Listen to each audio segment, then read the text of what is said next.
أعوذ بالله من الشيطان الرجيم. بسم الله الرحمن الرحيم. ضرب الله مثلا قرية كانت آمنة مطمئنة يأتيها رزقها رغدا من كل مكان فكفرت بأنعم الله فأذاقها الله لباس الجوع والخوف بما كانوا يصنعون.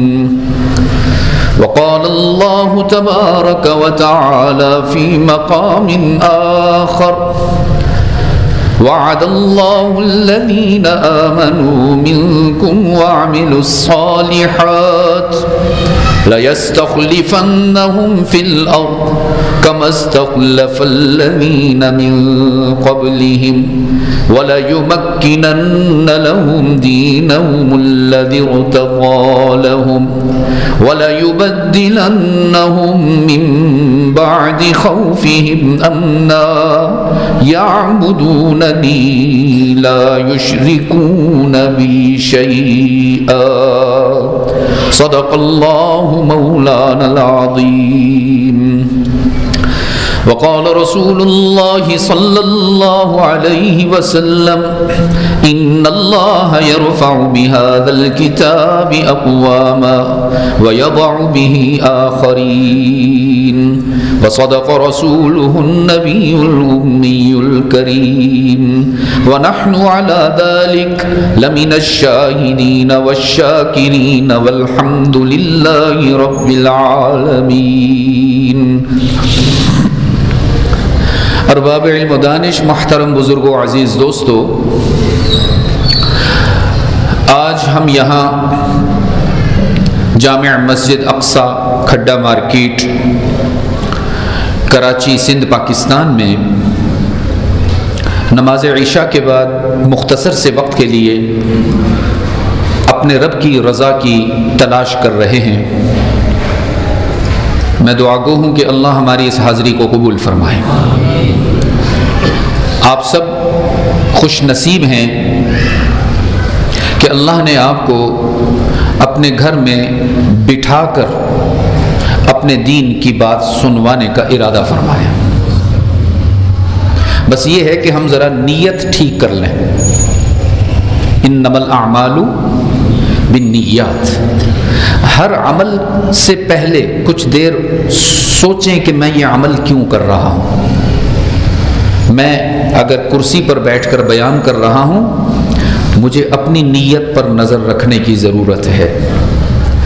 آپ سب گھر بار کو چھوڑ کر، کاروبار چھوڑ کر، اپنے عیش و آرام کو چھوڑ کر مسجد کے فرش پر بیٹھے ہوئے ہیں اور یہاں سماعت فرما رہے ہیں، تو آپ کو بھی اپنی نیت درست کرنے کی ضرورت ہے. نہ میں اس لیے بیان کروں کہ آپ واہ واہ کریں، اور نہ آپ اس لیے بیان سنیں کہ ہمیں ذرا لطف آ جائے. میں بھی اس لیے بیان کروں کہ اللہ راضی ہو جائے، آپ بھی اس لیے بیان سنیں کہ اللہ راضی ہو جائے. اور خوش نصیب ہیں وہ لوگ جو دین کی بات کو اچھے انداز میں سنتے ہیں اور اس پر عمل کی نیت سے سنتے ہیں. قرآن کریم میں حق تعالی نے خوشخبری دی ہے ان لوگوں کو: فبشر عباد. میں اپنے ان بندوں کو خوشخبری سناتا ہوں: الذین یستمعون القول فیتبعون احسنہ. کہ جو میرے دین کی بات کو توجہ سے سنتے ہیں. استماع کہتے ہیں کہ انسان اپنی توجہ کو ہر طرف سے ہٹا کر اور کاٹ کر متکلم کی بات کو سنتا ہو.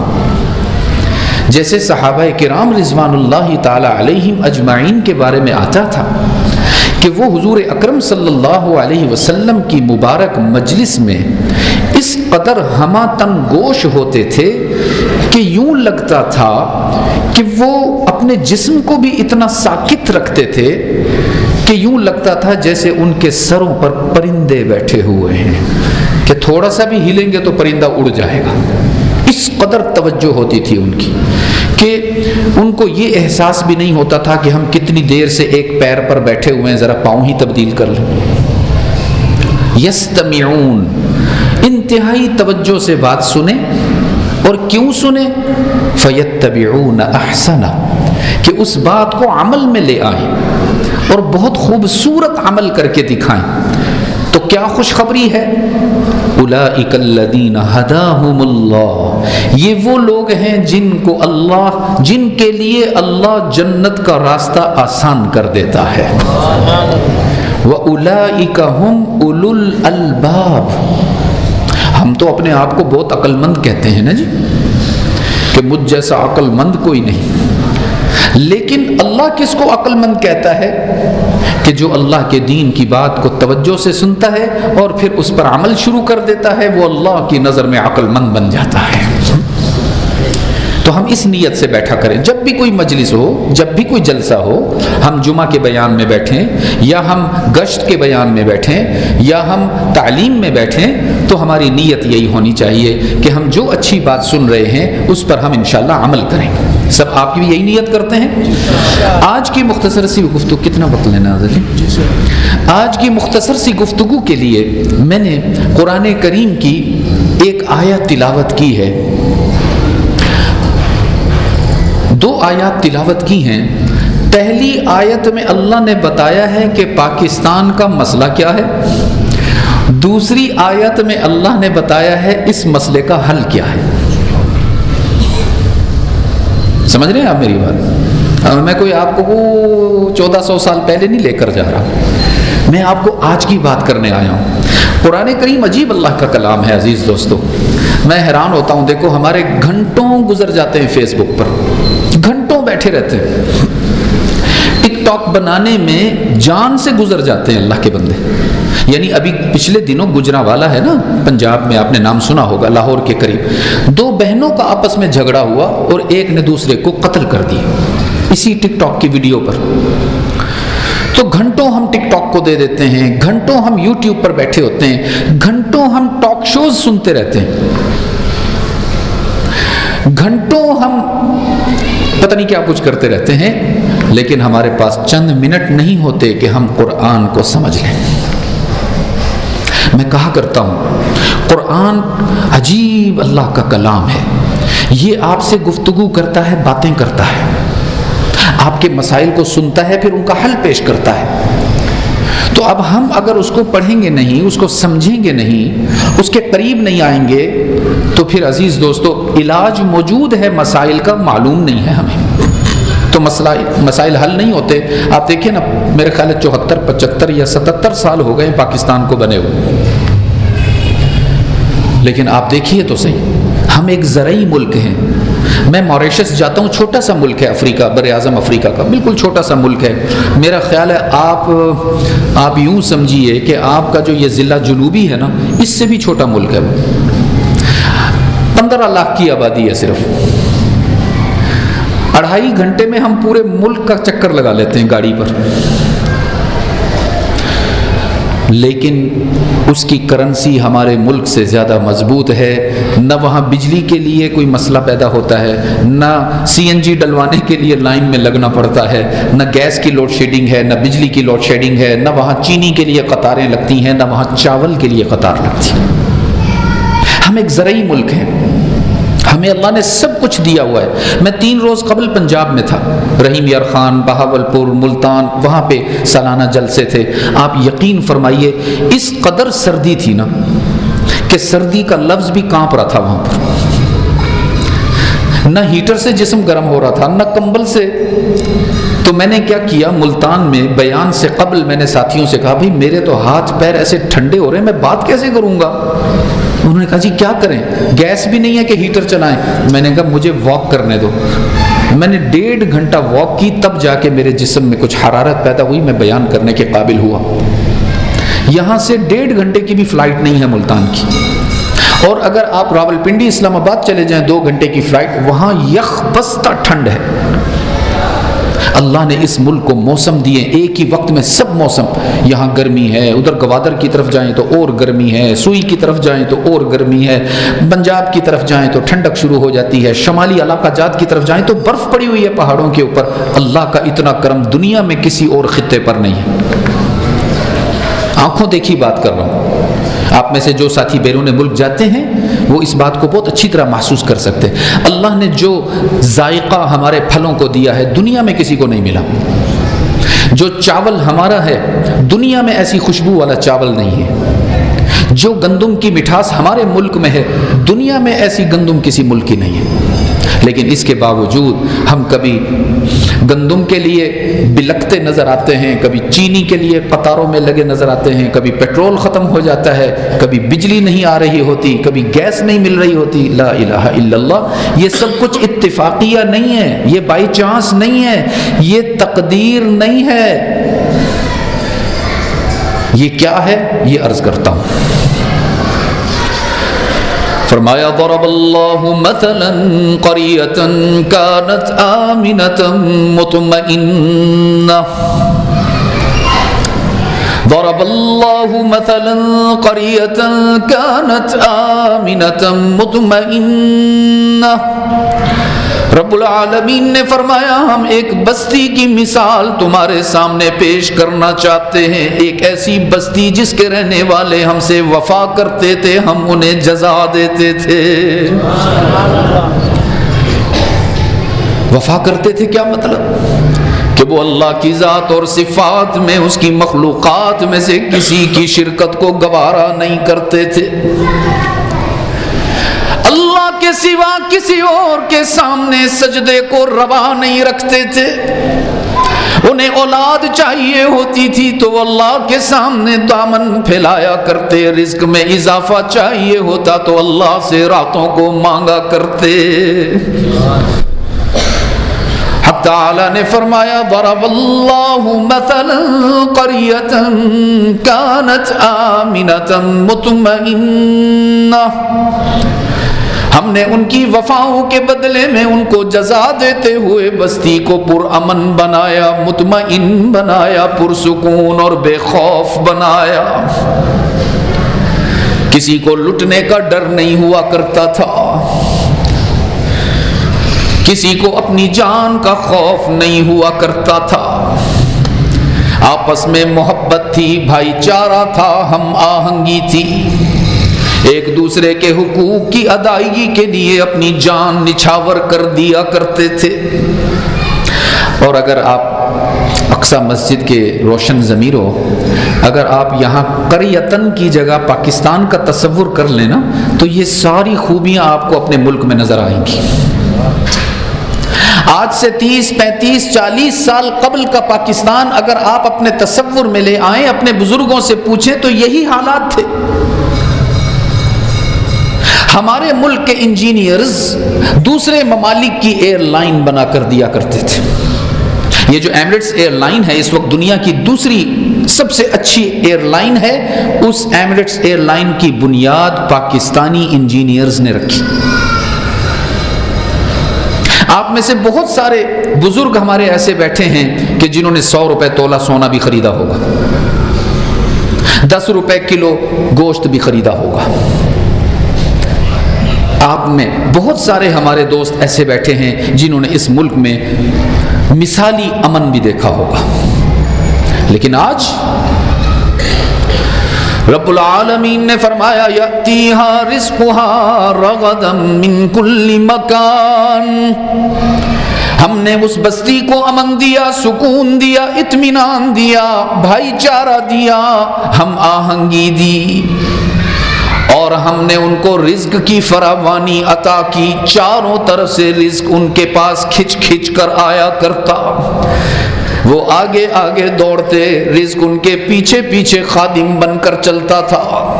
پھر کیا ہوا؟ فَكَفَرَتْ بِأَنْعُمِ اللَّهِ، انہوں نے ہماری نعمتوں کی ناقدری کی، انہوں نے کہا جی یہ تو ہمارے زور بازو کی کمائی ہے، ہم تو سیلف میڈ لوگ ہیں۔ پتہ نہیں یہ جملہ کہاں سے آ گیا، سیلف میڈ۔ ہم خود بخود نہیں بنے، ہم اپنی محنت سے کچھ بھی نہیں ہیں، ہمیں بنانے والا، ہمارا نظام چلانے والا کون ہے بھائی؟ ہم اللہ میڈ ہیں، سیلف میڈ نہیں ہیں۔ رب العالمین نے فرمایا فَكَفَرَتْ بِأَنْعُمِ اللَّهِ، اس بستی والوں نے ہماری نعمتوں کی ناقدری کرتے ہوئے تکبر کیا، غرور کا مظاہرہ کیا اور اعلان کیا ہماری عقل ہماری امام ہے، اللہ کے حکموں کی ہمیں کوئی پرواہ نہیں۔ فَأَذَاقَهَا اللَّهُ، جب ان کی وفا بدل گئی تو اس کا انعام بھی بدل گیا، جب ان کا رویہ بدل گیا تو اللہ کی جزا بھی بدل گئی۔ فَأَذَاقَهَا اللَّهُ لِبَاسَ الْجُوعِ وَالْخَوْفِ، رب العالمین نے سزا کے طور پر ان کی شکم سیری کو فاقے سے بدل دیا، ان کے امن کو خوف سے بدل دیا۔ یہ ہے ہماری بیماری کہ ہم نے اللہ کی نعمتوں کی ناقدری کر رکھی ہے۔ عزیز دوست، آپ سب نے اپنی SST میں، معاشرتی علوم میں، مطالعہ پاکستان میں یہ پڑھا ہوگا کہ ہم نے اس ملک کو جب حاصل کیا تو ہر مسلمان کی زبان پر ایک ہی بات تھی، پاکستان کا مطلب کیا؟ گویا ہم نے اللہ سے وعدہ کیا تھا، اے اللہ اس ملک میں آنے کے بعد نہ ہم کسی بت کے آگے سر جھکائیں گے، نہ ہم سورج کے آگے سر جھکائیں گے، نہ ہم چاند کو اپنا خدا مانیں گے، نہ ہم کسی مزار کے آگے سر جھکائیں گے، نہ یا اللہ لا الہ، ہمارا معبود بھی تو ہوگا، ہمارا مسجود بھی تو ہوگا، ہر جگہ موجود بھی تو ہی ہوگا، ہم اپنے عقیدہ توحید میں کسی کی شرکت کو گوارا نہیں کریں گے۔ یہ وعدہ کیا تھا ہم نے، لیکن آپ مجھے بتائیے کیا ہم نے وعدہ وفا کیا؟ ہم کبھی کسی کے آگے جھکتے ہیں، کبھی کسی سے مدد طلب کرتے ہیں، کبھی کسی سے اولاد مانگتے ہیں، کیا ہو گیا ہم؟ جبکہ اللہ کا اعلان ہے، فرمایا یا عبادی کلکم ضال الا من ہدیت، رب العالمین نے فرمایا تم سب گم کردہ رہا ہو، اگر تمہیں ہدایت چاہیے ادھر ادھر بھٹکنے کی ضرورت نہیں، اللہ سے مانگا کرو نا، اللہ تمہیں صراط مستقیم دے گا۔ فاستہدونی اہدکم وَيَا عِبَادِي كُلُّكُمْ عَارٍ إِلَّا مَنْ كَسَوْتُ فَاسْتَكْسُونِي أَكْسِكُمْ، رب العالمین نے فرمایا تم سب تو بے لباس ہونا، تمہارے پاس لباس کوئی نہیں تھا، تم نے رب العالمین سے مانگا، اللہ نے تمہیں لباس مہیا کیا، تو اب بھی تمہاری ضرورت پیش آیا کرے تو کسی اور سے نہ مانگا کرو، اللہ ہی سے مانگا کرو۔ رب العالمین نے فرمایا کلکم جائع الا من اطعمت، تم سب کے سب بھوکے، تم سب کے سب فاقہ کش، کچھ نہیں ہے تمہارے پاس کھانے کے لیے، الا من اطعمت، تمہارے سامنے روٹی لگانے والا، تمہارے سامنے دسترخوان پر اپنی مخلوقات کو مہیا فرمانے والا، تمہاری دکان میں روزگار کا نظام چلانے والا، تمہارے کھیت کھلیان میں غلے کو اگانے والا کوئی اور نہیں، کون ہے؟ کون ہے؟ اللہ ہی کہیں، ہی، تاکہ بات بن جائے ہماری۔ ہاں کچھ نادان کہتے ہیں نا، نا جی اللہ بھی کرتا ہے، حکومت بھی کرتی ہے، لیڈرز بھی کرتے ہیں، پیسہ بھی کرتا ہے، نا رب کعبہ کی قسم کائنات میں کوئی کچھ نہیں کر سکتا، سب کچھ کرنے والا کون ہے؟ ہی ہے۔ اس ہی میں اللہ کرے آپ وفا کر لیجئے تو بات بن جائے گی انشاءاللہ۔ رب العالمین نے فرمایا یا عبادی، ہائے ہائے ہائے ہائے ہائے، اتنا درد ہے نا اس بات میں۔ رب العالمین نے فرمایا یا عبادی انکم تخطئون باللیل والنہار وانا اغفر الذنوب جمیعا،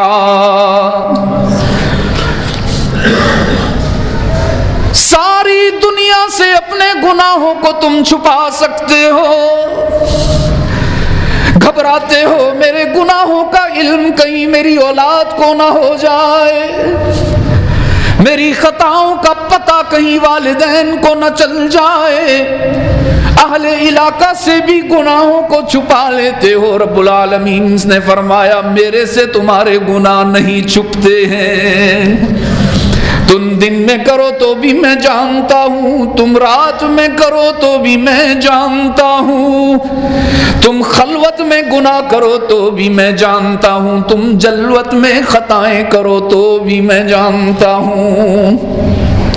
اور کبھی سوچو نا عزیز دوستو، جاننے کے باوجود وہ کبھی نقد سزا نہیں دیتا۔ وَأَنَا أَغْفِرُ الذُّنُوبَ جَمِيعًا، رب العالمین نے فرمایا تم گناہ کرتے رہتے ہو، میں اپنے کرم سے کام لے کر انہیں معاف کرتا رہتا ہوں۔ کبھی کبھی تو تم مجھ سے توبہ بھی نہیں کرتے ہو، معاف کر دیتا ہوں۔ کبھی کبھی تم معافی بھی نہیں مانگتے ہو، ان الحسنات یذہبن السیئات، کسی نیکی کی تمہیں توفیق دیتا ہوں، اس نیکی کی وجہ سے گناہوں کو معاف کرتا رہتا ہوں۔ فاستغفرونی اغفر لکم، ادھر ادھر مت جایا کرو، لوگوں کے سامنے جھولی نہ پھیلایا کرو، رب نے فرمایا میرے پاس آیا کرو نا۔ دنیا والے تمہارے گناہوں پر تمہیں شرمندہ کرتے ہیں، دنیا والے تمہارے گناہوں پر تمہیں تانا دیتے ہیں، دنیا والے سزا دینے کے لیے بے قرار نظر آتے ہیں، دنیا والے اعلان کرتے ہیں تم سے غلطی ہو گئی نا، آؤ نا ہمارے پاس، تمہارے اگلے پچھلے حساب برابر کریں گے، اور اللہ اعلان کرتا ہے کوئی چھوٹی سی نیکی لے کر آؤ نا، اگلے پچھلے گناہوں کو معاف کر کے دکھاؤں گا۔ رب العالمین نے فرمایا من یعمل سوءا او یظلم نفسہ ثم یستغفر اللہ، اگر تم سے بہت گناہ ہو گئے، اگر تم سے بہت خطائیں ہو گئیں، اگر تم نے رب کو ناراض کر رکھا ہے، زمین اور آسمان کے خلا کو گناہوں سے بھر رکھا ہے، آسمان کے ستاروں سے زیادہ گناہ کر بیٹھے، بارش کے قطروں سے زیادہ، ریت کے ذروں سے زیادہ، رب فرماتے ہیں ثم یستغفر اللہ، اتنے گناہ کرنے کے بعد بس ایک دفعہ کہتے ہو استغفر اللہ، کہو نا ذرا، پھر کہو نا ذرا۔ رب العالمین نے فرمایا ادھر تم استغفار کرتے ہو تو میں اعلان کرتا ہوں میرے بندے میں تو تجھ سے خفا ہی نہیں ہوں، میں تو تیری توبہ کا انتظار کر رہا تھا۔ ایک حدیث ہے،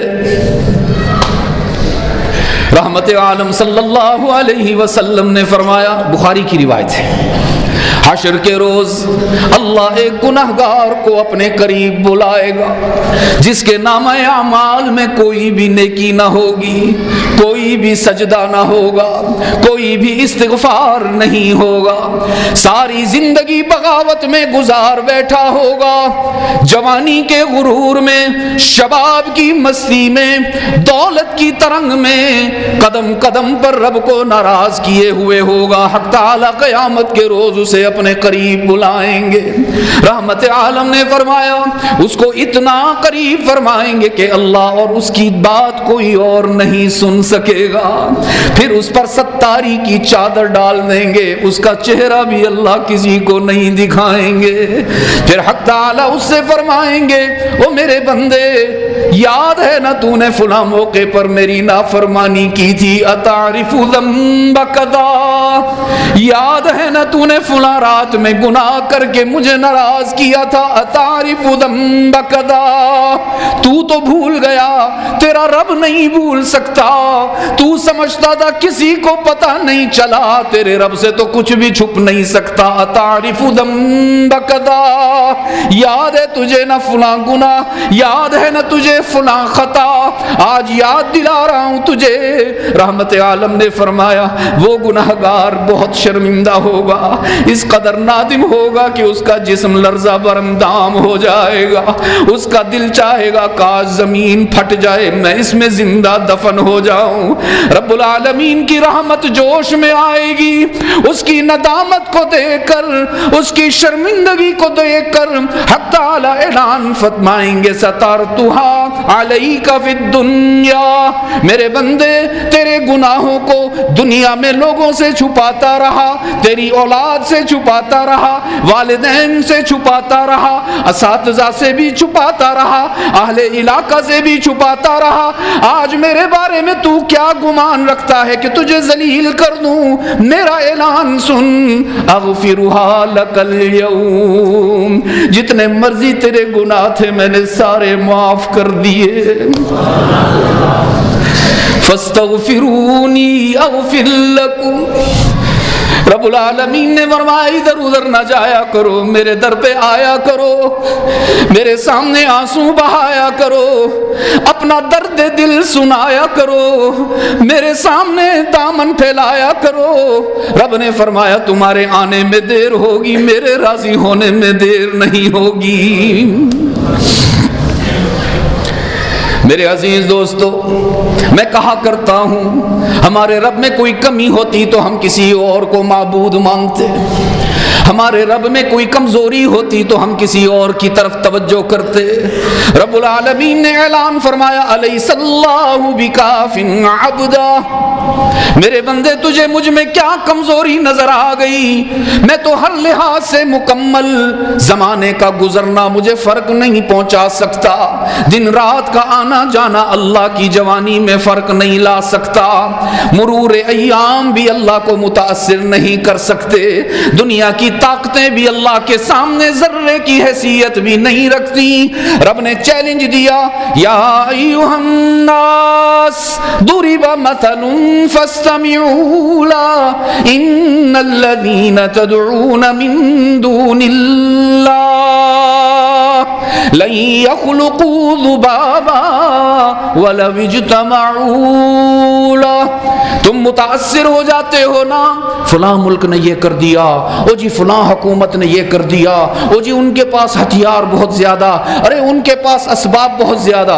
رب العالمین نے فرمایا جو اللہ کے غیر کو پکارتے ہیں, جو بتوں کو معبود مانتے ہیں, جو اللہ کے ساتھ مخلوقات کو ایسوسیٹ کرتے ہیں, شرک کرتے ہیں, رب نے فرمایا ان سب کو جمع کر لو, ساری طاقتیں آ جائیں, ساری حکومتیں آ جائیں, ساری شخصیات اکٹھی ہو جائیں, چیلنج دے رہا ہوں لن یخلقوا ذبابا ولو اجتمعوا له, یہ ساری طاقتیں مل کر ایک مکھی بھی نہیں بنا سکتے. ان سے متاثر ہو جاتے ہو, انہیں خوش کرنے کے چکر میں نظر آتے ہو. اور فرمایا مکھی بنانا تو دور کی بات, یسلبہم الذباب شیئا, اگر اللہ کی بنائی ہوئی مکھی ان بادشاہوں کے دسترخوان میں سے کوئی ذرہ اٹھا کر لے جائے, لن یستنقذوہ من, رب نے فرمایا مکھی بنانا تو دور کی بات ہے, میری بنائی ہوئی مکھی سے تم سب مل کر وہ ذرہ بھی واپس نہیں لے سکتے ہو. ضعف الطالب والمطلوب, مشرک بھی کمزور ہیں, ان کے معبودان باطلہ بھی کمزور ہیں, اتنے کمزور ہیں کہ اپنے ناک پر بیٹھی ہوئی مکھی بھی نہیں اڑا سکتے. والذین تدعون من دونہ ما یملکون من قطمیر, ایسے ہی ہے نا, اگر غلط پڑھ رہا ہوں تو ٹھیک کر دینا بھائی. رب العالمین, قطمیر کسے کہتے ہیں؟ کھجور کھائی ہے آپ نے کبھی؟ کھائی ہے؟ کس کس نے کھائی؟ ذرا ہاتھ اٹھاؤ, اتنے خاموش بیٹھے ہو. اللہ, سب نے کھائی ہے تو جواب بھی تو مضبوط آنا چاہیے. کھجور کو جب ہم تھوڑا سا اس کو چھیل لیں, ذرا اس کا جو کھانے والا جو حصہ ہے, اگر ہم اس کو درمیان میں سے کاٹے تو کھجور کی گٹھلی پر ایک باریک سا پردہ لگا ہوا ہوتا ہے. دیکھا نا آپ لوگوں نے, کیا کہتے ہیں اس کو؟ جھلی کہتے ہوں گے، ٹھیک، اس کو بھی اتار دیں. پھر جو کھجور کی گٹھلی کا وہ ایک درمیان میں حصہ ہوتا ہے، اس حصے کے اوپر ایک باریک سا دھاگا لگا ہوا ہوتا ہے، وہ بھی کبھی دیکھا آپ نے؟ اس کو عربی میں قطمیر کہتے ہیں. رب العالمین نے فرمایا مجھے چھوڑ کر جس سے ہونے کی توقع رکھتے ہو، مجھے چھوڑ کر جن کے سامنے سر جھکاتے ہو، مجھے چھوڑ کر جن سے اولاد مانگتے نظر آتے ہو، مجھے چھوڑ کر جن کو خدا بنائے پھرتے ہو، ما یملکون من قطمیر. رب العالمین نے فرمایا ان میں اتنی بھی طاقت نہیں ہے جتنی کھجور کی گٹھلی کے اس دھاگے میں طاقت ہوتی ہے. اتنے کمزوروں کا دامن پکڑ بیٹھے ہو، اتنے مضبوط کو چھوڑ بیٹھے ہو. اس سے بڑا جرم کائنات میں کوئی نہیں، اس سے بڑا جرم کائنات میں کوئی نہیں. اس لیے اللہ اس کی سزا کو مؤخر نہیں کرتے، نقد دیتے ہیں. رب العالمین نے فرمایا اس بستی والوں نے ہمارے ساتھ شرک کر دیا، اس بستی والوں نے ہمارے علاوہ کسی اور کو معبود بنا لیا، اس بستی والوں نے میری طاقتوں میں مخلوقات کو شریک کر لیا، مجھ سے بے وفائی کر دی. تو پھر میں نے ان کی شکم سیری کو بھوک سے تبدیل کر دیا، ان کے امن کو خوف سے تبدیل کر دیا. تو پتہ چلا عزیز دوستو کہ پاکستان کے یہ حالات بائی چانس نہیں ہیں، یہ ہمارے اعمال بد کی جزا ہے، یہ ہماری بے وفائی کا نتیجہ ہے کہ ہم نے اللہ کو معبود کی حیثیت دینے میں کمی کر دی ہے. اب آئیے اس کے علاج کی طرف. مسئلہ حل کیسے ہوگا؟ کیا الیکشن مسئلے کا حل ہے؟ کیا جماعتوں کا الٹ پھیر؟ مجھے تو یوں لگتا ہے، یقین فرمائیے، یہ الیکشن ولیکشن کچھ نہیں ہوتی، یہ تو سلیکشن ہوتی. کبھی ایک چہرہ آ جاتا ہے، کبھی دوسرا چہرہ آتا ہے، کبھی ایک وزیر اعظم بنتا ہے، کچھ سال کے بعد وہ اسیر اعظم بن جاتا ہے، پھر وہ اسیر اعظم کچھ عرصے کے بعد پھر وزیر اعظم بن جاتا ہے. اور خدا کے بندو، لیاری والو، کھڈا مارکیٹ والو، حدیث میں آتا ہے مومن ایک سوراخ سے 2 مرتبہ نہیں ڈسا جاتا، لیکن ہم پاکستانی پتہ نہیں کیسی قوم ہیں، بار بار ان سوراخوں سے ڈسے جاتے ہیں. بہت مجھے دکھ ہوتا ہے جنہوں نے 75 سال میں ہمارے بچوں کو شعور، دانش اور آگہی سے متعارف کروانے کے بجائے ان کے ہاتھ میں گن پکڑا دی، کلاشنکوف پکڑا دی، بموں کا اور بارود کا خوگر بنا دیا، انہیں نشے پر لگا دیا، اور اپنے بچوں کو بیرون ملک پڑھنے کے لیے بھیجتے ہیں. آپ کے ہاں بجلی بھی نہیں آتی اور ان کے محل میں لائٹ جاتی ہی نہیں. آپ کے ہاں گیس کا مسئلہ، پانی کا مسئلہ، اور ان کے ہاں آپ جا کر دیکھیے تعیش کا ہر سامان موجود ہے. اور پھر وہ جب آپ کے پاس ہر 5 سال کے بعد آتے ہیں اور آپ بڑی محبت سے، بڑی عقیدت سے، بھاگتے دوڑتے ہوئے انہیں پھر سے اپنے سر پر مسلط کرتے ہیں، ہاں ہمارے بچوں کا مستقبل ویران کرو. معذرت کے ساتھ میں آپ کو بتا دینا چاہتا ہوں، ہمارے بچے کل کو ہمیں بلیم کریں گے، ہم اپنے بچوں کے مجرم کہلائیں گے کہ آپ نے کیسی قیادت کو منتخب کیا ہے. آپ نے تھوڑی دیر کے لیے بھی نہیں سوچا کہ یہ آپ کی اولاد کے ساتھ، آپ کی نسلوں کے ساتھ کیا کرتے چلے جا رہے ہیں. کیا 70-75 سال کافی نہیں ہوتے ٹھوکریں کھانے کے لیے؟ کب تک ہم ٹھوکریں کھاتے رہیں گے؟ کب تک ہم آزمائے ہوئے لوگوں سے، جنہیں نہ ہمارے ووٹ کی عزت کی پرواہ ہے، جنہیں نہ ہمارے اولاد کے مستقبل کی پرواہ ہے، جنہیں نہ ہمارے بھوک کا کوئی درد ہے، جنہیں نہ ہماری بیماری کا کوئی درد ہے. آپ یقین فرمائیے روڈز ٹوٹے ہوئے ہیں، حالانکہ کراچی اللہ نے ایسا بنایا ہے کہ جو پورے پاکستان کی پرورش کرتا ہے، اور وہی روڈ سے محروم، بجلی سے محروم، گیس سے محروم. یہ آپ کی تقدیر نہیں ہے. آئیے علاج کی طرف چلتے ہیں. رب العالمین نے فرمایا وعد اللہ الذین آمنوا منکم وعملوا الصالحات. مسئلے حل کروانا چاہتے ہیں نا، پاکستان کو ترقی دلوانا چاہتے ہیں نا، پاکستان میں ہمارے گرین پاسپورٹ کی عزت ہو جائے، پوری دنیا کے ہم آن ارائیول ویزا ہمیں ملنے لگ جائے، ہمیں ویزا لینے کے لیے ایمبیسیز کے باہر گھنٹوں انتظار نہ کرنا پڑے، ہمیں دیکھتے ہی ہمارے پاسپورٹ کو دیکھتے ہی ہمیں کاؤنٹر پر بلا کر جلدی سے ویزا جاری کر دیا جائے، ہماری 1 روپے میں کئی $100 آنے لگ جائیں، ہمارے 1 روپے میں کئی 100 پاؤنڈ آنے لگ جائیں، اس کے لیے کرنا کیا ہوگا؟ 2 شرطیں اللہ نے بتائیں. کتنی؟ کوئی لمبی چوڑی بات نہیں، صرف 2 شرطیں ہیں. وعد اللہ، قول اللہ نہیں ہے. اللہ یہ نہیں کہہ رہا کہ یہ میری بات ہے اس کو غور سے سن لو، نا، اتنی عربی تو آپ بھی جانتے ہو. وعد اللہ، اللہ نے وعدہ کیا ہے، کچی بات نہیں ہے، فضائل نہیں سنائے جا رہے، یقینی بات کی جا رہی ہے. فرمایا وعد اللہ، اللہ کا وعدہ ہے.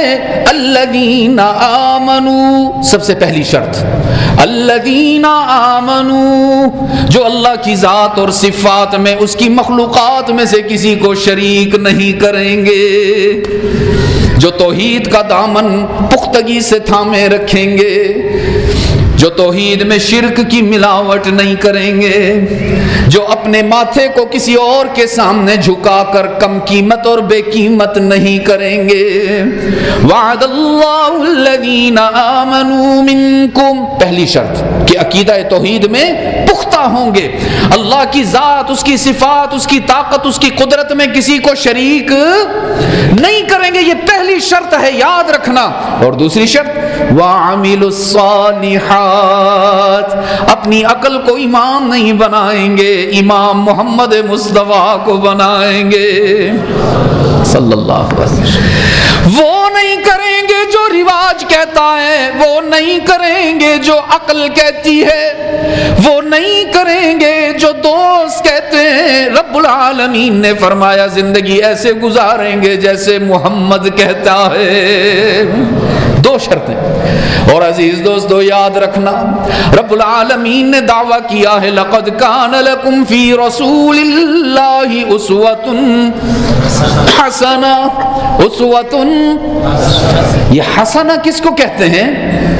حسنہ اس حسین چیز کو کہتے ہیں کہ مارکیٹ میں اور بھی حسین چیزیں ہوں، لیکن جب اس پر نظر پڑے تو سب کا حسن دھندلا جاتا ہے. رب العالمین نے فرمایا آدم بھی حسین ہے، نوح بھی حسین ہے، موسیٰ بھی حسین ہے، عیسیٰ بھی حسین ہے، یوسف بھی حسین ہے، سارے انبیاء حسین و جمیل ہیں. لیکن رب العالمین نے قسمیں کھا کھا کر اعلان فرمایا ہے کوئی اتنا حسین نہیں جتنا میرا محمد حسین. ہم کیوں کسی اور کی طرف دیکھیں، ہم کیوں کسی اور کا طریقہ اپنائیں، ہم کیوں کسی اور کے نقش پا کو اپنائیں. رب العالمین نے ہمیں حسین نبی عطا فرمایا، جمیل نبی عطا فرمایا، جس کے حسن پر اللہ نے قسمیں کھا لی. فرمایا والتین والزیتون وطور سینین وہذا البلد الامین لقد خلقنا الانسان فی احسنی تقویم. رب نے فرمایا 4 قسمیں کھا کر اعلان کرتا ہوں، چاند کو اتنا حسین نہیں بنایا، سورج کو اتنا حسین نہیں بنایا، ساری کائنات میں وہ حسن نہیں جو اکیلے محمد میں حسن عطا فرمایا ہے. اور آپ علماء سے پوچھئے کتنے ہی صحابہ کرام ایسے ہیں جنہوں نے صرف محمد کے چہرے کو دیکھ کر اعلان کیا اشہد ان محمد الرسول اللہ. اب ہائے 9 بج گئے ہیں اور میرا خیال ہے ہم دعا کرتے ہیں. جی آپ ساتھی بھی تھکے ہوئے ہوں گے. حضرت حسان ابن ثابت کا ایک واقعہ میرا دل کرتا ہے آپ کو سننا چاہیں گے؟ جانتے ہوں گے مشہور صحابی ہیں جن کو شاعر رسول کہا جاتا ہے. ان کی ایک نعت بہت مشہور ہے وَأَحْسَنُ مِنْكَ لَمْ تَرَ قَطُّ عَيْنِي وَأَجْمَلُ مِنْكَ لم تلد النساء خلقت مبرأ من كل عیب کأنک قد خلقت کما تشاء.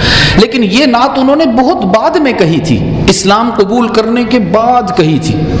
میں آپ کو آج حسان کی وہ نعت سناتا ہوں کہ جب ابھی انہوں نے اسلام قبول نہیں کیا تھا تب انہوں نے محمد کے چہرے کو دیکھ کر نعت پڑھی تھی. اسلام قبول نہیں کیا تھا. اسلام قبول کرنے سے پہلے بھی حسان مشہور شاعر تھے، اور ان کی وجہ شہرت تو تھی وہ ضمیہ شاعری تھی، یعنی وہ ہوٹنگ کرتے تھے، دشمنوں کی مذاق اڑاتے تھے، ایسے شاعری کرتے تھے کہ لوگوں کو دشمن سے نفرت ہونے لگ جاتی تھی. ایک مرتبہ مشرکین ان کے پاس آئے، کفار ان کے پاس آئے، یہود ان کے پاس آئے، عیسائی آئے، کہنے لگے کہ حسان ہم آپ کے لیے بہت سارے دراہم لے کر آئے ہیں، دینار لے کر آئے ہیں، سونا چاندی لے کر آئے ہیں، یمن کی چادریں لے کر آئے ہیں. اس وقت بڑی مشہور تھی یمن کی چادریں. تو حسان نے کہا کیوں لے کر آئے ہو؟ فری میں تو کوئی کچھ نہیں دیتا بھائی. مطالبہ کیا ہے؟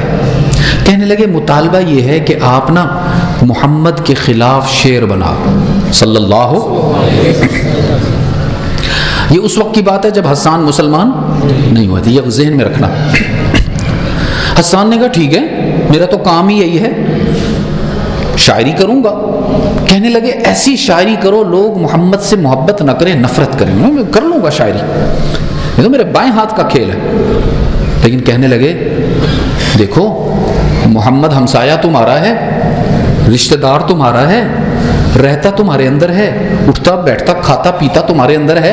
ایک مہربانی کرو، اگر محمد میں کوئی کمی ہے تو مجھے بتاؤ تاکہ میں اس کمی کو بنیاد بنا کر شاعری کروں. تو غور سے سننا کراچی والوں، وہ مشرکین کہنے لگے، وہ کافر کہنے لگے حسان 40 سال ہو گئے ہیں آمنہ کے لال کو دیکھتے ہوئے، لات و منات کی قسم کھا کے کہتے ہیں آج تک محمد میں عیب نظر ہی نہیں آیا ہے. پتہ نہیں ہمیں کوئی عیب کیوں نظر آتا ہے اپنے نبی میں کہ نہ ہمیں اس کی سیرت اچھی لگتی ہے، نہ صورت اچھی لگتی ہے، نہ لباس اچھا لگتا ہے، نہ شادیوں میں اس کی سنت، نہ جنازوں میں اس کی سنت. ادھر کافروں کو بھی ہمارے نبی میں کوئی عیب نظر نہیں آتا تھا. تو وہ حسان کہنے لگے اگر تم ہمیں عیب نہیں بتاؤ گے تو پھر میں شاعری کیسے کروں گا؟ وہ کہنے لگے حسان عیب بھی تم خود ہی تلاش کرو، ہم اس کی تمہیں ایکسٹرا پیمنٹ کریں گے. حسان نے کہا ٹھیک ہے، کہاں ملیں گے مجھے؟ انہوں نے کہا وہ فلاں راستہ ہے، وہاں سے روزانہ گزرتے ہیں، تم وہیں بیٹھ جانا، راستے میں تمہیں نظر آئیں گے، تم ان کی چال دیکھنا، ان کی ڈھال دیکھنا، ان کے بال دیکھنا، ان کے رخسار دیکھنا، ان کی رفتار دیکھنا، ان کی نگاہیں دیکھنا، ان کی جبین دیکھنا، ان کی پشت دیکھنا، ان کے کندھے، کہیں نہ کہیں کوئی کمی نظر آ جائے گی تمہیں. حسان کہنے لگے ٹھیک ہے، چلے گئے. اس وقت تک حسان مسلمان نہیں ہوئے تھے. جزاکم اللہ خیر. جا کر بیٹھ گئے اس راستے میں جہاں سے رحمت عالم صلی اللہ علیہ وسلم گزرا کرتے تھے. کچھ دیر انتظار کے بعد عبداللہ کا یتیم گزرتے ہوئے دکھائی دیا، اور میرا دل کہتا ہے جب محمد فرش پہ چلتے ہوں گے تو عرش کے فرشتے بھی ان کو دیکھنے کو ترستے ہوں گے.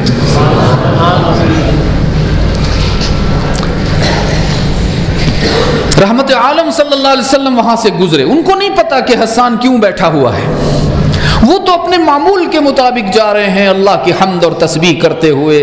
اور میرے آقا کی رفتار عام جو انسان ہوتے تھے ان سے ذرا قدر تیز ہوتی تھی، کیونکہ میرے آقا میں تکبر نہیں تھا، میرے آقا میں بڑائی نہیں تھی. وہ ہمیشہ کندھے جھکا کر تیز رفتار سے چلا کرتے تھے، اور میرے آقا کی نگاہیں ہمیشہ نیچے نہیں جی زمین پر ہوا کرتی تھی. نوجوانوں، میرے آقا کی نگاہیں ہمیشہ، حضرت عائشہ فرماتی ہیں عرب کی کنواری لڑکیوں کی آنکھ میں اتنی حیا نہیں ہوتی تھی جتنی محمد کی آنکھ میں حیا ہوتی تھی. ہم اسی نبی کے امتی ہیں. سوچ سمجھ کے آنکھیں اٹھایا کرو، سوچ سمجھ کر آنکھوں کو بے باک نہ کیجیے. یہ ہماری ملکیت نہیں ہے، رب کعبہ کی قسم یہ کس نے عطا فرمائی؟ یہ چھوٹا سا بلب جلتا ہے، ہمیں بل دینا پڑتا ہے، تو یہ اتنے بڑے بڑے اللہ نے بلب لگائیں، کوئی بل نہیں دیا؟ بل ہے، بل ہے۔ اور کیا بل ہے؟ چلو مجھے حدیث بھی یاد آ گئی، رب نے فرمایا جعلت لک عینین، میں نے تمہیں دو آنکھیں عطا فرمائی ہیں، وجعلت لہم الغطاء، ان آنکھوں پر پردے بھی لگائے ہیں۔ یہ جو پلکیں ہیں نا جن کو ہم جھپکا لیتے ہیں، تھوڑی دیر کے لیے بند کیجئے ذرا پلکیں، میں نے بھی بند کی ہیں، کچھ نظر آ رہا ہے؟ نہیں نظر آتا۔ رب العالمین نے فرمایا تمہیں آنکھیں عطا فرمائی ہیں، ان پر پلکوں کی صورت میں پردے بھی لگائے۔ رب العالمین نے فرمایا فانظر بعینیک ما احللتہ لک، اب بل بتانے لگا ہوں، اگر اس بل کو ادا کیا تو اس نعمت کے بارے میں سوال نہیں کروں گا، اور اگر بل ادا نہ کیا تو یہی نعمت تمہارے لیے عذاب بن جائے گی۔ رب نے فرمایا فانظر بعینیک ما احللتہ لک، اللہ کی عطا کردہ ان نگاہوں سے وہ منظر دیکھنا جسے دیکھنے کی اللہ نے تمہیں اجازت دی ہوئی ہے۔ اپنی والدہ کے چہرے کو دیکھنا، اللہ تمہیں حج مقبول کا اجر عطا فرمائیں گے۔ اپنے والد کے چہرے پر محبت سے نگاہ ڈالنا، حج مقبول کا اجر مل جائے گا۔ اپنی اولاد کو شفقت اور محبت سے دیکھ لینا، اللہ کے محبوب بن جاؤ گے۔ اپنے بھائیوں اور بہنوں کو بھی دیکھ لینا، اس پر بھی تمہیں ثواب مل جائے گا۔ لیکن اگر فَإِنَّ عَرَضَ لَكَ مَا حَرَّمْتُهُ عَلَيْكَ، دیکھنا خیال رکھنا، اگر کبھی تمہارے سامنے کوئی ناجائز منظر آ جائے جس کو دیکھنے سے اللہ اور رسول اللہ نے منع فرما رکھا ہو، اگر تمہارے سامنے کوئی ایسی شخصیت آ جائے جس کو دیکھنا جائز نہ ہو، کوئی ایسا منظر آ جائے جس کو دیکھنے سے رب ناراض ہوتا ہو، فَإِنَّ عَرَضَ لَكَ مَا حَرَّمْتُهُ عَلَيْكَ، اگر اللہ تمہارے سامنے کوئی ایسا منظر لے آئے جس کو دیکھنے سے اللہ ناراض ہوتا ہو، اطبق علیہم الغطاء، ان پردوں کو کام میں لانا، ان کو گرا لینا، تھوڑی دیر کے لیے اندھے بن جانا، اللہ حشر میں محمد کی زیارت نصیب کرے گا۔ بل تو ہے نا عزیز دوست۔ حسان نے دیکھا رحمت عالم صلی اللہ علیہ وسلم کے ظاہری حسن و جمال کو، تو پھر وہی ہوا جو ہونا چاہیے تھا، حسان نے اپنا دل نکال کر محمد کے قدموں میں رکھ دیا ہے۔ اللہ اکبر۔ میرے آقا کو نہیں پتا کیا قیامت گزر گئی حسان پر، میرے آقا اپنے معمول کے مطابق اپنی منزل کی طرف رواں دواں ہیں، جا رہے ہیں، چلے گئے، اور حسان ٹک ٹکی باندھ کے دیکھتا چلا جا رہا ہے جب تک اللہ کا محبوب نگاہوں سے اوجھل نہیں ہوا۔ دیکھتے رہے، جب وہ چلے گئے تو فوراً ان کو جھٹکا لگا، وہیں ان کی زبان پر نعت کے اشعار جاری ہو گئے۔ فرمایا لما رأیت انوارہ سطعت، اب ہے تو عربی میں اور وقت بھی نہیں کہ میں اتنا ترجمہ کر سکوں، بس دعا کرتا ہوں اللہ آپ کی اولاد کو عالم بنا دے۔ آپ بھی نیت فرما لیجئے تاکہ پھر ہمیں پتہ ہو کہ کیا کہا جا رہا ہے۔ فرمایا لما رأیت انوارہ سطعت وضعت من خیفتی کفی علی بصری خوفا علی بصری من حسن صورته فلست انظرہ الا علی قدری فروح من النور فی جسم من القمر کحلیت نسجت بالانجم الزہری۔ گویا حسان نے کہا محمد کو دیکھ کر مجھے تو یوں لگتا ہے جیسے 14ویں رات کا چاند کپڑے پہن کر فرش زمین پر چلتا پھرتا نظر آ رہا ہو۔ وہاں سے اپنے گھر گئے، سارے دراہم اٹھائے، سارے دینار اٹھائے، سارا مال و اسباب اٹھا کر ایک چادر چادر میں باندھ کر مشرکین کے پاس چلے گئے، جا کر ان کے منہ پر مار دیا اور کہنے لگے تم کتنے نادان ہو، تم تو ابلیس کے غلام ہو، تم تو جاہلوں کے امام ہو، مجھے محمد میں عیب ڈھونڈنے کے لیے بھیج دیا۔ میں گواہی دیتا ہوں محمد میں عیب ہونا تو دور کی بات، اللہ نے عیب کو محمد کے قریب سے بھی نہیں گزارا ہے۔ دونوں ہاتھ بلند کر کے کہنے لگے مشرکین گواہ ہو جاؤ، اشہد ان محمد رسول اللہ۔ آج کے بعد حسان کی جان بھی محمد کے لیے، حسان کا کلام بھی محمد کے لیے۔ ایسا خوبصورت بنایا اللہ نے اپنے محبوب کو، ہمارے نبی کو رب کعبہ کی قسم ہماری قسمت جاگ اٹھی۔ اللہ نے ہمیں نوح کا امتی نہیں بنایا، ابراہیم کی امت میں نہیں پیدا فرمایا، موسیٰ کا امتی نہیں بنایا، عیسیٰ کا امتی نہیں بنایا۔ رب کعبہ کی قسم اگر ہم ساری زندگی ایک سجدہ شکر میں گزار دیں تو بھی اس نعمت کا حق ادا نہیں ہو سکتا کہ اللہ نے ہم گناہگاروں کو محمد کا امتی بنایا ہے۔ صلی اللہ علیہ وسلم، صلی اللہ علیہ وسلم۔ بیٹھ جائیں بیٹا، بیٹھ جائیں، آج میرے بولنے کا دن ہے۔ عزیز دوستو، رب العالمین نے دو شرطیں بیان فرمائیں، فرمایا وعد اللہ الذین آمنوا منکم، پہلی شرط یہ ہے دنیاوی ترقی کی، دنیاوی خوشحالی کی، قرضوں سے نجات کی، ملک کو بلند کرنے کی، تعمیر کے عروج پر پہنچنے کی سب سے پہلی شرط یہ ہے الذین آمنوا منکم، اعلان کرتے رہنا ہمارا معبود کوئی اور نہیں، ہم کسی کا سجدہ نہیں کریں گے، ہم کسی کی عبادت نہیں کریں گے، ہم کسی کو مشکل کشا نہیں مانیں گے، ہم کسی کے آگے ہاتھ نہیں پھیلائیں گے، ہم کسی سے اولاد نہیں مانیں گے۔ ہم سب کا معبود کون ہے؟ اللہ ہی کہنا، ذرا جوان بن کے دکھاؤ عزیز دوستو۔ ایمان میں بوڑھا نہیں ہونا، ایمان میں بوڑھا نہیں ہونا، عقیدہ توحید میں کمزور نہیں پڑنا۔ آج میں چاہتا ہوں بڈھے بھی جوان ہو جائیں۔ ہم سب کا معبود کون ہے؟ ہم سب کا مسجود کون ہے؟ علام الغیوب کون ہے؟ کارساز و دستگیر کون ہے؟ زندگی اور موت کا مالک کون ہے؟ رب کعبہ کی قسم جھوٹ بولتا ہے جو یہ کہتا ہے کہ اسرائیل روحیں لے کر جا رہا تھا، ہمارے بزرگ نے ان کو چھین کر زندہ کر دیا۔ ارے میں اس کی مانوں یا قرآن کی مانوں؟ قرآن کہتا ہے وَأَنَّهُ هُوَ أَمَاتَ وَأَحْيَا، زندگی دینے والا بھی کون؟ ارے موت دینے والا بھی کون؟ وَأَنَّهُ هُوَ أَضْحَكَ وَأَبْكَى، مسکراہٹیں دینے والا بھی کون؟ ارے آنسوؤں سے گزارنے والا بھی کون؟ مرتے مر جانا عزیز دوستو، چاہے کچھ بھی نقصان ہو جائے، مرتے دم تک اللہ کے ساتھ کسی کو شریک کرنے کی اجازت، یہ پہلی شرط ہے۔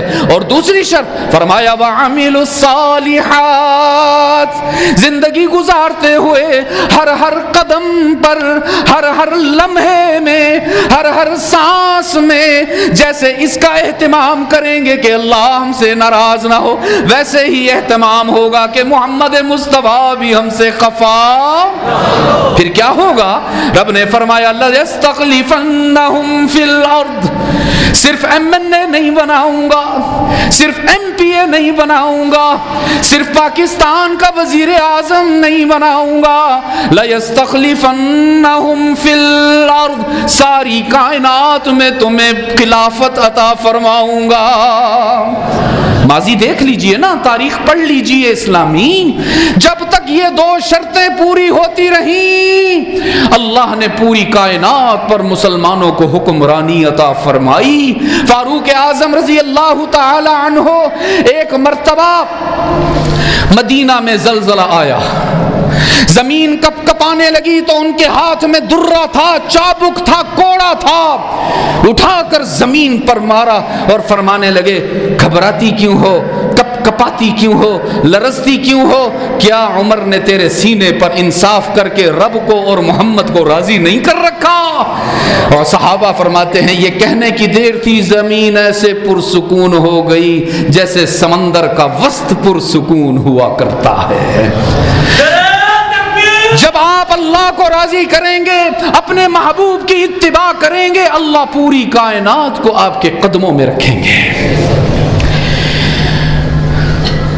وَلَيُمَكِّنَنَّ لَهُمْ دِينَهُمُ الَّذِي ارْتَضَىٰ لَهُمْ. جب آپ ان دو شرائط کو پورا کریں گے, اللہ کی وحدانیت اور رحمت عالم کی اطاعت میں نو کمپرومائز, کوئی سمجھوتا نہیں, کوئی سودے بازی نہیں. جب ان دو شرطوں کو پورا کریں گے, حق تعالیٰ نے فرمایا آپ کے ظاہری سراپا کو ایسا بناؤں گا کہ لوگ تمہیں دیکھ کر اسلام قبول کیا کریں گے.